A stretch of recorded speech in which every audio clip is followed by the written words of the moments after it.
ya que no existe, pero cada día me convenzo más que hay pruebas concretas de que la CIA opera en América Latina, compra presidentes, baja presidentes, no solo la Laura Richardson y el Comando Sur, sino que con Hugo lo hemos conversado, no solo el tráfico de drogas, sino que además tienen planes específicos. Tú hablaste del plan Génesis y recuerdo que nombraste 3 más que eran planes para cada hemisferio.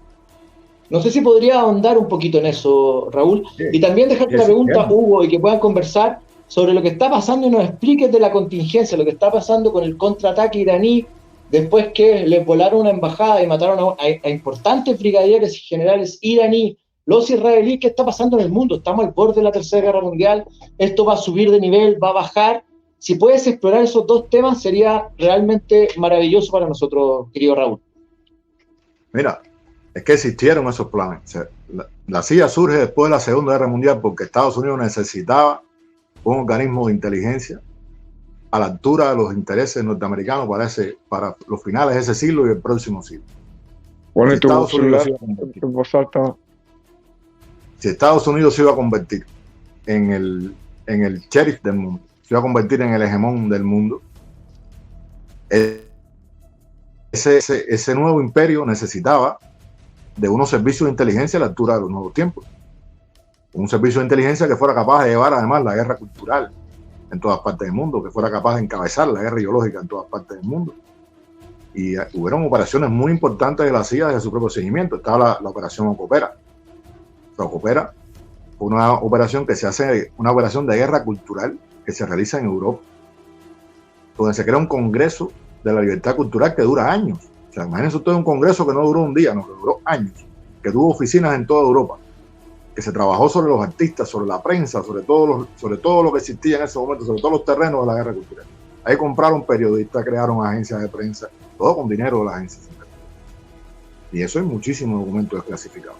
Eso hay muchísimas cosas publicadas que son reales, no es teoría de la conspiración, no son temas inventados por nadie. Está en los documentos, está más que demostrado que fue así, para dirigirlo sobre todo contra el campo socialista en aquel momento. Pero hablábamos el otro día de la Operación Fénix. O sea, la Operación Fénix fue una operación que se hacía para Asia.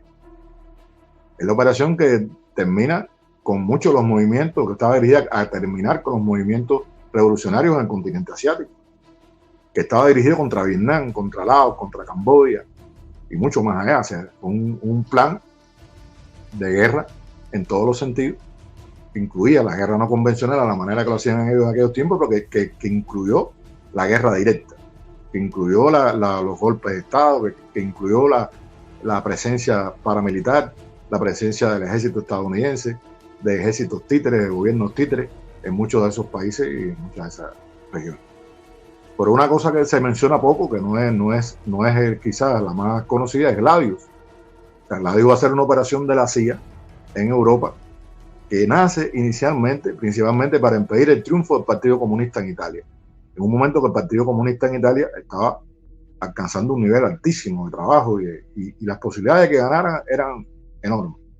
Pero había que impedirlo de todas maneras. Y Gladius se dirige no solamente a impedir el surgimiento de un gobierno del Partido Comunista absoluto en Italia, sino impedir el avance del comunismo en Europa, como le decían ellos. Y Gladius tuvo variables de todo tipo. O sea, Gladius tuvo incluso la creación de grupos supuestamente de izquierda, la infiltración de grupos de izquierda, la promoción de la violencia, acciones terribles de atentados.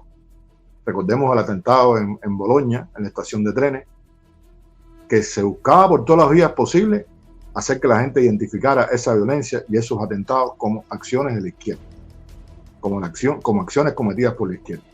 Incentivaron la realización de muchas acciones, se aprovecharon de acciones reales realizadas por la izquierda para promover toda aquella campaña. No voy a juzgar ahora lo que hizo determinado grupo, no, en aquel momento, porque bueno, las condiciones de historia que han cambiado, es muy difícil verlo de ahora. Pero la penetración de esos grupos y la manera en que enfocaron muchas veces estas cosas facilitó el trabajo de la CIA y facilitó el logro de los objetivos. Porque al final la gente, ante todo el clima de violencia que se desata en Europa, la gente empieza a desconfiar y empieza a no ver a los grupos y a los partidos de izquierda como una solución a los problemas del continente. Pero además todo eso con una intensa guerra cultural, porque estaba actuando Coopera, estaba actuando esta operación de guerra cultural en conjunto. Y estaban trabajando sobre el arte, estaban trabajando sobre la cultura en general, estaban trabajando sobre la prensa en general. Esta operación en Europa es interesantísima. Yo invito siempre a la gente a buscar, hay información, a estudiar, porque para entender el mundo de hoy es importante entender cómo actuaron ellos para impedir y para acabar con el socialismo contra el continente. O sea, el nombre de esta operación, de la cual existía la experiencia de lo que habían hecho con Fénix, de lo que habían hecho en Europa, va a ser Cóndor. O sea, el Cóndor no va a ser otra cosa que fruto de la experiencia de estas operaciones que se habían realizado contra Europa, contra las ideas progresistas, contra el comunismo, contra el socialismo, en todos los continentes, el resto de los continentes, y que se aplica contra América Latina perfeccionado, donde se vinculan un grupo de elementos más de acciones que han realizado, incluso de acciones que se han realizado también contra los grupos delincuenciales en determinado momento. Hay una experiencia muy interesante de aplicación donde trabajan la CIA, los servicios especiales latinoamericanos, en el enfrentamiento al delito, y que les va a servir como experiencia. Pues estamos hablando de un enfrentamiento al delito, no en el terreno legal, de un enfrentamiento al delito utilizando recursos, podríamos decir, de acciones encubiertas. O sea, es una experiencia de acción encubierta para impedir determinados delitos que después les sirve además, esos operativos les sirven, aprendieron con esos operativos, le incorporan a la manera en que sucede después en el continente esta operación, perfectamente coordinada, perfectamente elaborada, que va a buscar no solamente exterminar a los líderes de izquierda, sino exterminar una cultura. Exterminar una cultura. Cumplir con aquel lema que se traza la CIA a principios de los años 60. No más Cuba. O sea, en el continente no puede haber más Cuba. Y está la famosa Alianza para el Progreso. Y la famosa Alianza por el Progreso, y uno se puede preguntar hoy en día, bueno, ¿en qué se utilizó el dinero de la Alianza contra el Progreso? ¿En qué se usó el dinero de la USAID, que canalizó la USAID? ¿Qué papel jugó la USAID y juega la USAID hoy en día? Porque un tipo como Dan Mitrione, que fue un maestro de torturadores en el continente, era un funcionario de la USAID. Un funcionario de la USAID que estuvo en varios lugares del continente entrenando torturadores. Fue un hombre que entrenó torturadores en Uruguay, pero lo hizo también en muchos otros lugares. Estuvo en Brasil, estuvo mucho, y después era sencillamente un hombre con su identificación de funcionario de la USAID.